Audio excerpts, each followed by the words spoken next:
Hello বন্ধুরা, আমি রিমা চলে এসেছি তোমাদের কাছে নতুন একটি ব্লগ নিয়ে। এটি হলো হোলির দিনের সকালবেলার ভিডিও। তো এদিন সকালবেলা আমি সব বাসি কাজ সেরে স্নান সেরে কিন্তু সবার আগে পুজোটা দিয়ে নিয়েছিলাম।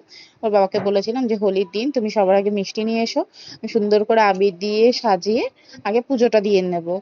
তো দেখো, ফুল গাছে যতটুকু নিচে পেয়েছি সেটুকু দিয়েই যতটুকু পেরেছি আর মনের ভক্তি দিয়ে পুজো দেওয়ার চেষ্টা করেছি। তো এভাবে সকালটা খুব সুন্দরভাবে শুরু করেছে, কারণ পুজোটা হচ্ছে দিনের সব থেকে বড় কাজ।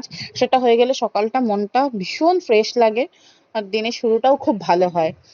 তো যাই হোক, এভাবে দিনটা শুরু করেছি। তারপর মেয়ে তো বায়না করছে রং খেলতে যাবে। বাচ্চাদের এটা আমাদেরও ছোটবেলায় হতো, কতক্ষণে বেরোবো রং খেলতে যাবো বাইরে। তো ওরও এক্সাইটমেন্ট ছিল প্রচুর পরিমাণে।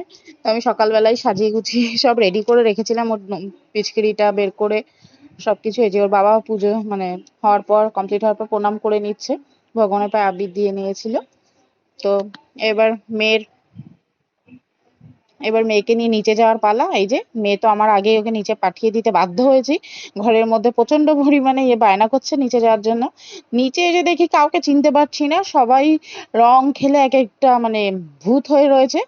তো এই যে একটা দিদি, সবাই মিলে বেশ খুব মজা করে রং টং খেলে, এখানে প্রচন্ড পরিমাণে জল ছোড়াছুড়ি হচ্ছিল, খেলে টেলে তারপর গেছি বাড়িতে। ব্যাস, হোলির দিন এটুকুই। সকালবেলাটা এভাবেই স্পেশাল ভাবে আমরা রং হোলি খেলেছি আর কি। তোমরা কিভাবে খেলেছো জানিও। আর তোমরা তোমাদের হোলিটা কিভাবে সেলিব্রেট করেছো অবশ্যই কমেন্ট করে জানাতে ভুলো না। ভিডিওটা লাইক, কমেন্ট, শেয়ার করে সাবস্ক্রাইব করে দিও, বেল আইকনটা প্রেস করে দিও। চলো বাই বাই, দেখা হচ্ছে নতুন একটি ভিডিওর সাথে। টাটা, বাই বাই, ভালো থেকো।